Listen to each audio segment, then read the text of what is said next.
अस्सलामुअलैकुम। Now astro science Urdu के प्यारे दोस्तों, आज हम बात करेंगे उन बुर्जों की जो मोहब्बत में सबसे ज़्यादा वफादार समझे जाते हैं। जब ये लोग किसी से प्यार करते हैं तो फिर सिर्फ एक ही दिल के होते हैं और वही दिल हमेशा के लिए होता है।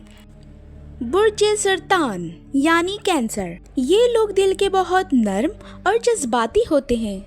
Once they fall in love, they never give up easily. ये अपने पार्टनर्स के दुख सुख में सबसे साथ देने वाले होते हैं। बुर्ज समला यानी विर्गो, ये लोग मोहब्बत में परफेक्ट नहीं मगर सच्चे होते हैं। They don't just say I love you, they prove it every single day.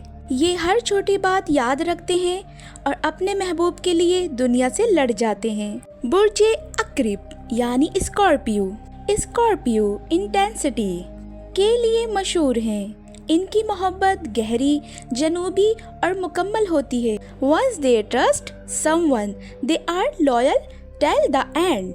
बुर्ज जदी यानी कैप्रिकॉर्न, ये लोग डिपेंडेबल मगर प्रैक्टिकल होते हैं, मगर लव के मामले में बहुत स्लो होते हैं। They protect their relationship like a promise. बुर्ज हौत यानी पाइसेस, ये ख्वाबों के दुनिया के लोग होते हैं। When they love with all their soul. उनका प्यार नरमी, ख्याल और खुलूस से भरा होता है। और अब सवाल आपसे है, आपका बुर्ज कौन सा है? क्या आप भी मोहब्बत में इतने ही वफादार हैं? कमेंट में ज़रूर बताएं। अगर वीडियो अच्छी लगी तो लाइक करें, सब्सक्राइब करें और बेल आइकन दबाना ना भूलें, क्योंकि ऐसी ही मोहब्बत भरी वीडियोस हम लाते रहेंगे सिर्फ नाउ एस्ट्रो साइंस उर्दू पर।